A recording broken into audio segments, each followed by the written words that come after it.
আসসালামু আলাইকুম, welcome back to year Tuktuki blog. কেমন আছেন আপনারা সবাই? চলে আসলাম আবারও নতুন একটি ভিডিও নিয়ে। এটা ছিল আমাদের ঢাকা আসার দিন।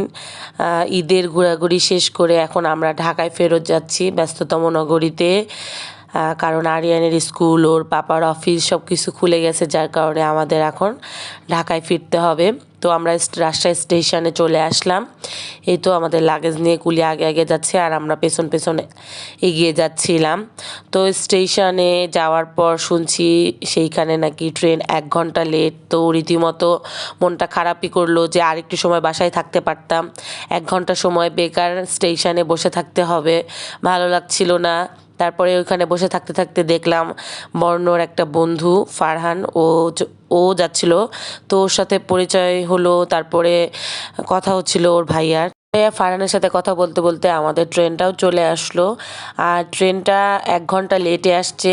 তারপর পরিষ্কার টরিষ্কার হয়ে তারপর একদম রেডি টেডি হয়ে চলে আসছে ট্রেন। এইটা ছিল আমাদের কেবিন।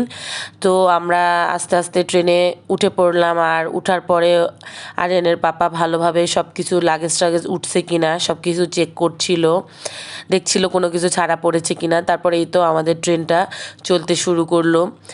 আসলে মনটা খুব খারাপ করে বাসা থেকে যাওয়ার সময়। আসার সময় যেমন আনন্দ থাকে, যাওয়ার সময় তেমন মন খারাপও থাকে।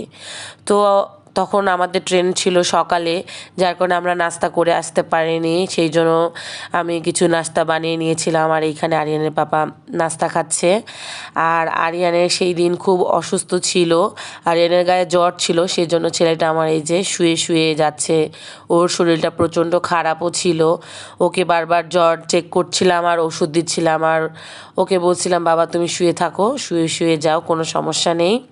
তো এইখানে আরিয়ানের পাপা নাস্তা শেষ করে পানি টানি খাচ্ছে আর দেখছিল আমাদের আসলে অনেক লেট হয়ে গেছিলো সেই দিন। তারপর আমরা একটু চাটা খেলাম।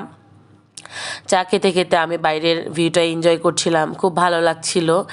কিন্তু বাইরে এত পরিমাণ গরম ছিল, আমরা এসিতে থাকার কারণে গরমটা অতটাও বুঝতে পারছিলাম না, প্রায় ঠান্ডাই লাগছিল বলতে গেলে।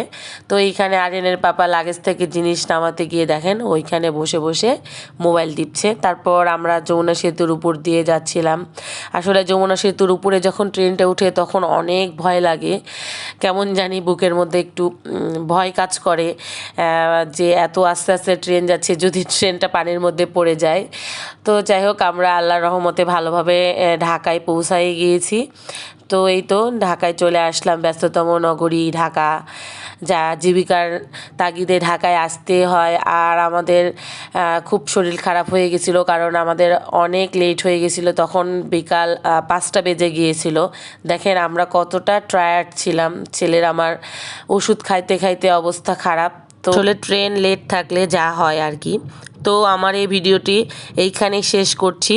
যদি আমার এই ভিডিওতে কোনো কিছু ভালো লেগে থাকে তাহলে please like, comment and share. আর ইউটিউব থেকে দেখে থাকলে সাবস্ক্রাইব করবেন। আর পেজ থেকে দেখে থাকলে একটা ফলো দিতে ভুলবেন না। প্লিজ প্লিজ সবাই follow, like, comment and share করবেন। আল্লাহ হাফেজ।